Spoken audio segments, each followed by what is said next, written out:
자, 국민의힘 측에서는 이렇게 이재명 의원이 이 당 대표, 우리 당권을 해야만 한다라고 주장하는 이유 중에 하나로 사법 리스크를 꼽고 있죠.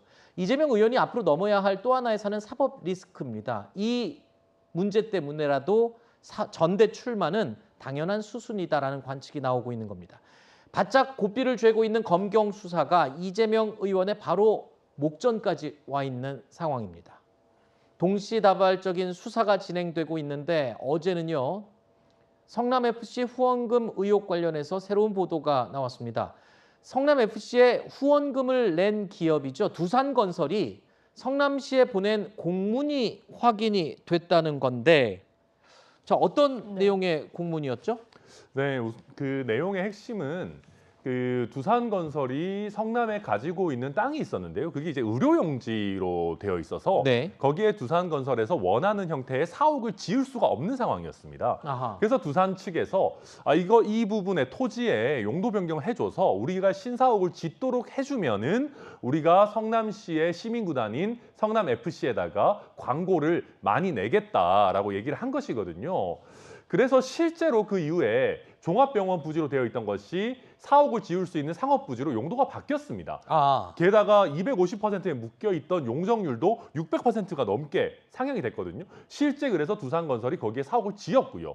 게다가 그 이후에 실제 두산건설에서 성남FC에다가 광고를 집행을 한 겁니다. 네. 그러니까 여기까지만 듣고 보면 그냥 뭐 성남시와 성남FC 광고할 수도 있지 않냐라고 하실 수도 있는데, 여기에서의 문제는 이런 식으로 두산이 성남FC에 광고를 할 것 같으니까 이 광고를 유치해 오는 성남FC 직원에게 특별 성과급을 주겠다라고 하는 규정을 신설했다라는 것이거든요. 아하. 그래서 동아일보 보도를 보면 실제로 두산건설의 광고에 따라서 3천만 원이 넘는 돈이 성남FC 직원에게 어떤 성과급으로 지급됐다라고 하는 것까지 밝혀진 그런 상황입니다. 네.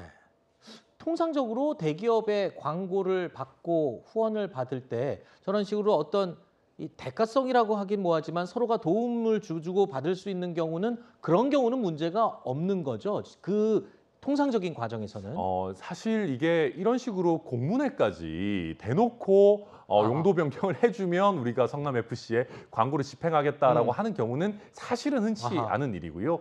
또 하나는 이런 식으로 광고 집행이 어느 정도 예상되니까 거기에 따라서 성과급 규정을 또 만든다? 이것도 석연치 않은 그런 부분. 알겠습니다. 단순한 광고비나 협찬이 아니고 의료 부지를 상업용지로 바꿔서 병원을 지어야 될 땅에 일반 사무단지를 지을 수 있도록 인허가를 해준 거잖아요. 그렇죠. 그 부분이 문제가 될 수 있는 부분이 핵심입니다. 자, 두산건설 공문을 둘러싸고 의혹이 커지자 이재명 의원 측에서는요, 강력하게 반박하고 나섰습니다. 자, 성남FC 후원금 의혹이라고 지금 시끄러운데요. 성남FC는 후원금을 받은 것이 아니라 규정에 따른 광고 영업을 했을 뿐이다. 이게 제가 아까 말씀드린 여쭤본 내용이었는데, 이를 왜곡하여 성남FC 후원금 의혹이라고 표현해서는 안 된다라고 이재명 민주당 의원실에서 반박 입장을 냈습니다. 그러면서 성남FC에서 발생한 이익은 성남시로 귀속되고 구단주 등이 이익을 얻는 것은 불가능하다. 또 성남시의 각종 인허가 처분은 정해진 법규와 절차에 따라서 적법하게 이루어졌다. 제가 아까 여쭤봤던 부분이 지금 다 해명으로 들어갔군요. 그러니까 아무리 후원금을 냈다 손 치더라도 이 의료 부지를 상업용지로 바꿔주는 게 문제가 아니냐라고 했더니 그 부분에 대해서도 과정 자체가 적법했다고 해명을 하는군요. 그렇습니다. 사실 새로 드러났다는 공문 자체가 스모킹건 이른바 되기는 좀 어려운 부분이 있고요. 이게 자금 흐름을 좀 뒷받침해주는 이 역할만을 할 것이고, 지금 짚어주신 대로 그렇다면 실제로 대가 관계를 입증하기 위해서는 특혜가 있었는지를 봐야 되는 겁니다. 그렇다면 용도 변경이 됐고 용적률 상한이 풀린 것과 관련해서 절차를 위반한 부분이 있는지, 뭐 공문에 대해서 성남FC 광고비를 우리가 집행할 수 있다라고 한 게 만약 이 대기업에서 법률 스크린을 다 거쳐서 공문을 보내게 되는데 문제가 있다면 이런 식의 어떤 허술한 공문을 보낼 수 있겠습니까? 이 부분은 만약에 지금 드러난 상황에서 이게 범죄다라고 이야기를 하면 적극 행정을 펼칠 수 있는 지자체장은 없습니다. 네. 이 적극적으로 성남FC, 지금 후원금이라는 표현을 계속 쓰고 있지만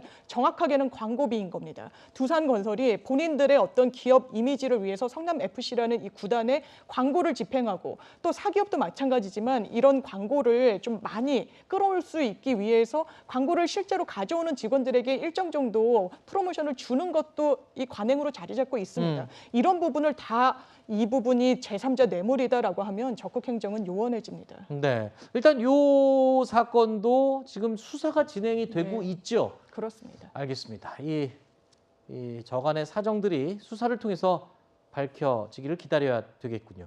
그리고 이재명 의원 측은요, 이 세금 수익을 높이고 지역 경제 발전을 도모하기 위한 기업 유치 활동이었을 뿐이다라고 이야기를 하면서 오히려 이런 내용은 모범 행정이다라고 반박을 했습니다. 그러면서 해당 내용을 다룰 때 언론사들 보도할 때 주의하라고 지금 당부를 했군요. 네, 이게 당부인지 뭐 압박인지 잘 모르겠습니다. 아까 이재명 의원께서는 설득의 심리학이라는 책을 권해주시면서 압박을 하면 안 된다라는 취지를 얘기하신 것 같은데, 이게 이제 본인에 대한 압박은 굉장히 싫어하시면서 남에 대한 압박은 또 좋아하시는 거 아닌가라고 하는 또 하나의 또 내로남불 같은 생각이 좀 들고요. 물론 말씀하신 것처럼 이런 내용 앞으로 수사에 따라서 밝혀지겠습니다. 그렇지만 아무리 시민구단이라고 해서 어떠한 행정적인 특혜를 주면 우리가 광고를 하겠다라고 하는 것은 결코 정상적이지 않을 수 있습니다. 그래서 이 부분 앞으로 저희가 꼼꼼히 지켜보고 제대로 된 수사가 이루어지는지 계속 좀 팔로우를 할 필요가 있을 것 같습니다. 네. 그러니까 지금까지는 저게 그냥 광고일 수 있다라는 의견도 팽팽했는데 어제 SBS 보도가 나오면서 두산건설의 공문 내용, 그러니까 의료 부지를 상업용지 부지로 변경해서 건물을 짓게 해주면 후원금을 검토해 보겠다라고 적힌 공문이 나오면서 네. 이게 확 다시 문제가 불거진 건데요. 일단 이재명 의원이 신중하게 다루라고 했기 때문에 저도 여기까지만 얘기하겠습니다. 자, 이재명 의원은 그동안 공익을 위한 일이기 때문에 문제될 게 없다는 입장을 밝혀왔죠. 오히려 성과이자 능력이다라면서 반박을 해왔습니다. 병원 짓다가 장사 안 된다고 방치해 놓은 거 동네 흉물 정자동 20년이 넘도록 방치돼 있었어요. 혹시 그거 용도 바꿔가지고 해주면 오해받을까 봐 무서워서 안 하길래 내가 다 책임지겠다.